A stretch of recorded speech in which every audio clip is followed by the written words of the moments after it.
Hey there, welcome to the channel. This is Cafinicus, and today's World of Warships video will feature a game in the Leberecht Maass, the Tier 7 Tech Tree Kriegsmarine destroyer from the quote-unquote original line. This is a 9v9 game, likely because someone has been waiting in queue for way too long. Our team spawns west, and I'm headed north to see if I can get some vision and maybe torpedoes off on the enemy battleships, because there are a total of 6 of them. As always, let's start with the strengths and weaknesses of the ship as we're moving into position. The Maass is chunky, with a 17.5k HP pool, which is tiered highest among the Tier 7 Tech Tree destroyers. Definitely not as much as the new Z31, but still much higher than most of your same tier competition. It's got decent guns, 5 128mm guns with a quick reload of 4 seconds.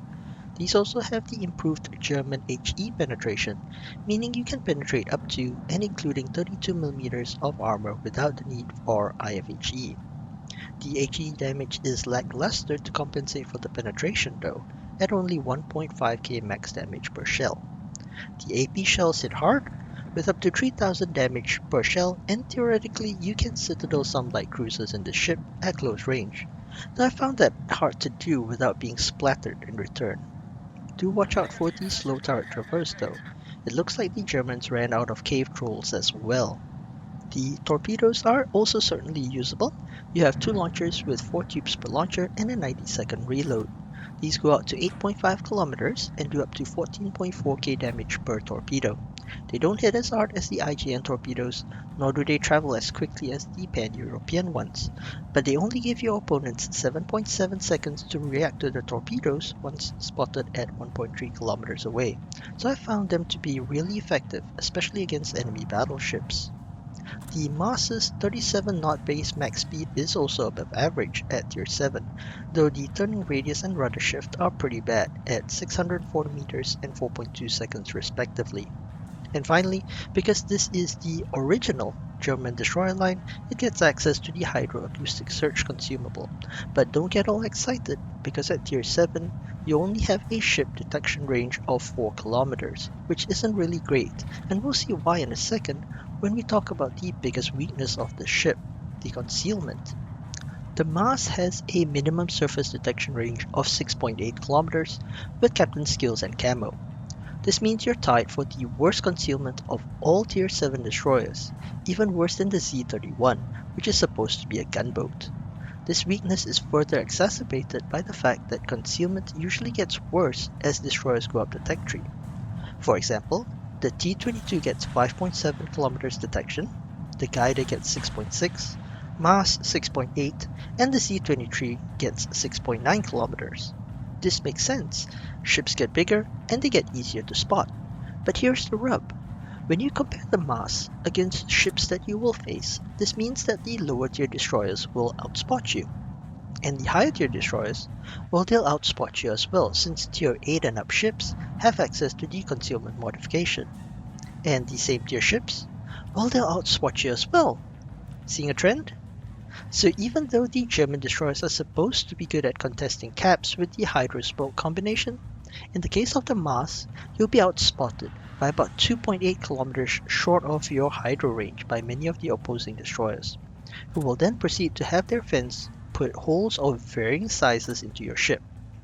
So you can either smoke and disengage, or try to push forward to get into their detection radius or the 4 kilometer hydro range, but by that time, you'll likely have lost a lot of HP, which gives you a massive disadvantage in engagements against enemy destroyers. So, now that I've gotten that off my chest, let's get back to our game. I've gone up north and found a bunch of incoming battleships for our team. Looks like at least 5 of them are heading north, while the Piotr Veliki is taking a central position. I'm playing it safe because I know the Akatsuki is up here, and he will outspot me by about 400 meters. My first set of torpedoes were launched at the King George that was poking around the island, and I got one hit with a flooding that he instantly repaired. Unfortunately, most of my team is heading south, so I've only got a Nelson and a Colorado here with me, neither of which followed up, so there was no permanent dot on that KGV. Our Farragut is sitting in his smokescreen, so I've got to keep up vision for our team. The enemy Akatsuki gets spotted here, and it looks like our Farragut is trying to engage him. I'm not sure that's a good idea, to be honest. The enemy team has multiple battleships up here, and battleship guns can still seriously hurt destroyers even with AP. Chasing an enemy destroyer towards their team is also never a good idea, and since the Akatsuki is pulling away from me, I won't really be able to help our Farragut. So as expected, he gets taken out by the enemy King George V, which was most likely shooting HE in the first place. So now, we're 2 ships down. Anyway, I'm going to slow down here and line up my torpedo launch on this enemy Congo that's pushing into me. I expect he'll actually turn to head between the 2 islands as he pushes into our team, so I'm going to wait for a moment to be sure before I launch my fish. I continue to wait and slowly back up, and yep, it looks like he is committed to pushing the islands, so we continue to back up a little bit to get a good torpedo solution. I launch my first salvo, give it a moment, and then my second. And now we're going to get behind the island for cover. We do get spotted here for a bit due to that poor concealment, so we're going to smoke up and shoot our guns. And maybe I can lure the Congo to turn into the way of my torpedoes. And yeah, it looks like we do. It looks like he's turning out into the path of our fishes. And he takes 3 torpedoes and goes down. So now that we've dealt with one battleship threat, we are going to push forward to see about the Pyotr Veliki in the middle. I'm thinking of leaving the other 3 battleships up here for later, as they should be worried about a destroyer threat and thus be less likely to push forward. But whoa, the Akatsuki is back up here, so we have to deal with him. And this is where you'll see the weakness of the 4-kilometer hydro range. We're getting some good hits into the Akatsuki with our guns, but I can't really push into him because my ship is rather clumsy and he's got at least 1 battleship friend here that's close enough to make my life miserable. I'm hoping that either of my battleships will put a shell into the destroyer and will quickly take him out. But that doesn't happen, and he smokes up. And even with hydro, I can't push into him aggressively because he's kiting away just outside of my hydro range.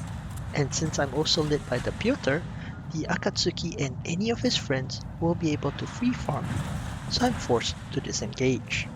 I do launch a torpedo salvo on both the Akatsuki in the smoke and the Pyotr Veliki while kiting away, so hopefully we do get some hits. I also make a bit of a mistake here in putting out the fire as it was going to go out anyway, so we're lucky that the next salvo by the Akatsuki doesn't light us up once again. Our Colorado goes down, so now it's just the Nelson and me up here. Also, the majority of our team that went east has also died, even though almost all the enemy battleships were up north with us. So this game is looking very grim. We do get 1 torpedo hit on the Pyotr, and I'm going to try to sneak south in front of this island to get another torpedo salvo off on him to see if I can finish him off. This is a risky play though, as I will have nowhere to run if I get lit, and with my terrible concealment and the Pyotr Veliki pushing in, that is definitely a possibility. It looks like the Pyotr is flooding though, so that's a good thing. And our Nelson is also shooting HE at him, which might light a fire. He's down to 500 HP when the flood ends, so I decided I'm going to try to kill him off with guns. My first salvo leaves him on 32 hit points. That's great.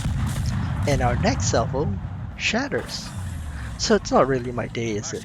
But that's okay. Our Nelson buddy finishes him off, so now we can move back up to deal with the King George V and the New York. At this point, I expect that the King George V will be turning to head south soon, since he knows where I am. So if I can push up to the islands at D3 or D4, I may be able to get some torpedoes off at him from the side. Either that, or I can also engage the New York that is also likely turning south along with the King George. I do have to watch out for the Akatsuki though, as I don't know where he's gotten to. Oh wait, he's now in our cap. As you can see, it's sticking into the enemy's favor. So we're going to have to turn around once again to deal with the destroyer threat. Turning around here means that I will not be able to delay or stall the enemy battleships that are coming towards us from the north. But this time though, things may actually work out in our favor. The Akatsuki most likely went down the 5 line and is in our cap at the G3 edge. So what I plan to do is to turn around and hug the F4 island to get as close to that enemy destroyer as possible before popping up around the edge of the island. But it looks like the Akatsuki has smoked himself up in our cap, and this is a mistake by the destroyer, because he has better concealment than I do and will outspot me. However, since he's in the smoke, he is now no longer able to use that concealment advantage. He doesn't know where I am, but I know exactly where he is.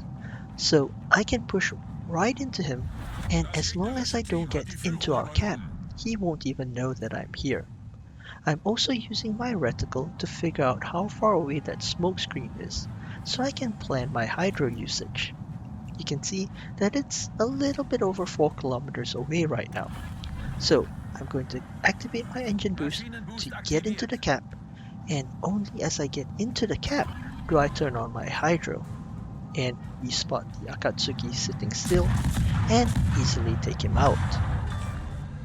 Unfortunately, turning around to deal with that destroyer has made me waste a lot of time and put me out of position to deal with the King George V. Instead, I decide to launch my torpedoes at the New York, while turning back around to try to help out Nelson. It's only the two of us and a Leon that's still on the eastern edge of the map now. The Leon is outnumbered there, so I'm not too optimistic about his chances. It also looks like the enemy Scharnhorst, who was originally on the western side, has decided to turn around and went all the way back east. So at this point I'm thinking that there's a tiny chance that if the Nelson and I can take out the King George V and the New York, we might be able to deal with the remaining ships even if our Leon gets sunk. Those torpedoes on the New York actually look pretty good. We might be able to get 3 hits on him if we're lucky, as it looks like he's busy trying to aim his guns and not really paying attention. But he does scrape through the 3rd torpedo, and so he only takes 2 torpedo hits for 19,000 damage. And the New York also takes out our Nelson. So yeah, I don't think this game is winnable anymore. The enemy still has 4 battleships and a cruiser against just me and our Leon. Oh well. We have our torpedoes almost ready once again. So let's see if we can launch a salvo on the King George V to stall for some time. Oh wait, it's just me left now as our Leon goes down. In any case, maybe I should have tried going for the New York once again, and maybe try to get a permanent flood on him, but I didn't feel like I had a good angle on him with the islands, as he could turn either way around that tiny little island right smack in the middle of the map. I also have to figure out what I can do here. I'm way too close to both of these enemy battleships to open fire, especially since they've got separate angles on me and my HP pool is pretty low.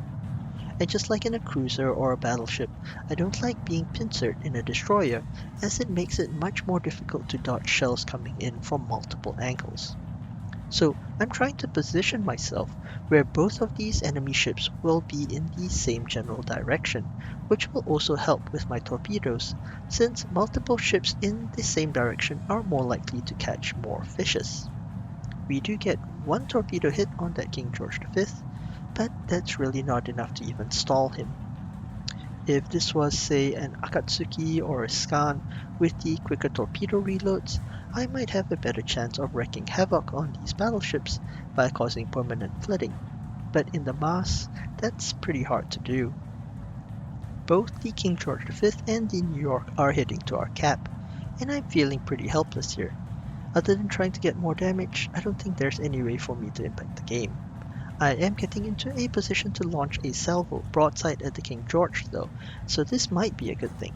Also, I'm making sure not to switch between guns and torpedoes, so I don't tip off these battleships if they have priority target.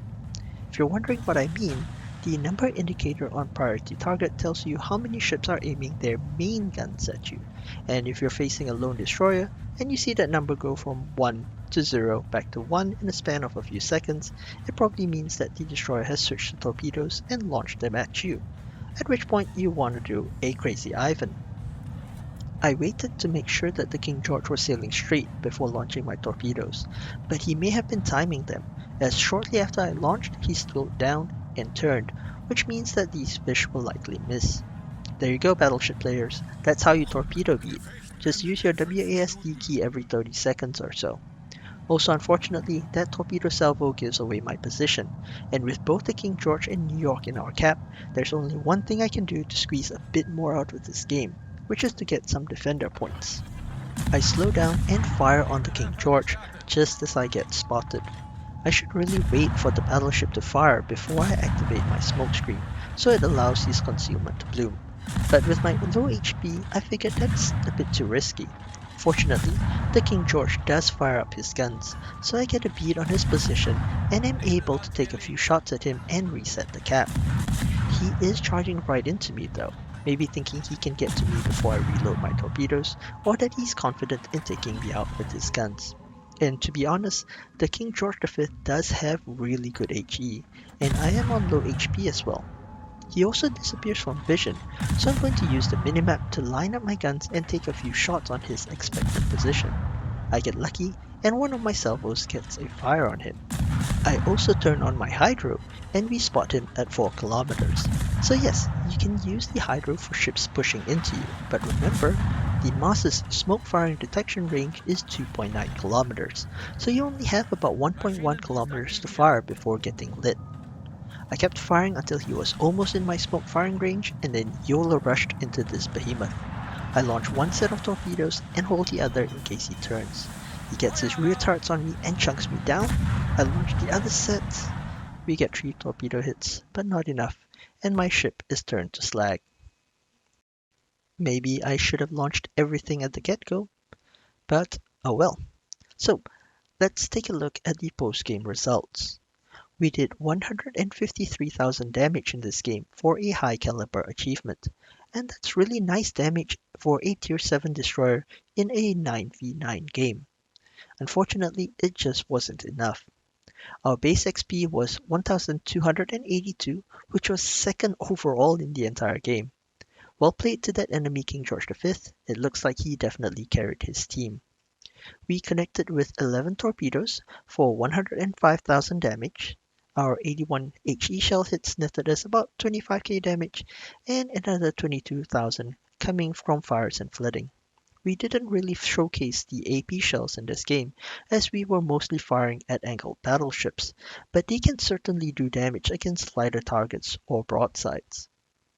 For anyone interested, here are the equipment and captain skills I use for the ship. Main armaments mod 1, engine room protection, main battery mod 2, because the turrets do turn really slowly and it can be difficult to keep your guns on target while maneuvering, especially in destroyer versus destroyer engagements. And propulsion mod 1. For captain skills, I have preventative maintenance, party target, last stand, survivability expert, and concealment expertise. If I had a higher skilled captain, I would probably go for superintendent, adrenaline rush, grease the gears, and either consumable enhancement or pyrotechnician. So, the Leberecht Maass in a nutshell, now that I've had a chance to play it more in randoms. I can't honestly say that I like it. The guns and torpedoes aren't bad, but it's hard to be consistent in this ship. I end up winning games where I only do 20 or 30,000 damage, or I have high damage games like this one, but still lose. Not much of a middle ground result for me personally. I think the issue is the ship's inherent poor concealment, plus being at tier 7 with the concealment disadvantage for destroyers of this tier. This means you're almost always visible to the enemy team, and it just makes it much harder to play for objectives, which is what I feel the original German destroyer line is known for. I am looking forward to getting through to the Z-23 though, as I think the 5 kilometer hydro on that ship will finally allow the line to shine. Anyway, I hope you've enjoyed today's video. If you did, please do me a favor and hit the like button below or subscribe to the channel. And please join me again next week for more World of Warships videos. Thank you for watching and take care.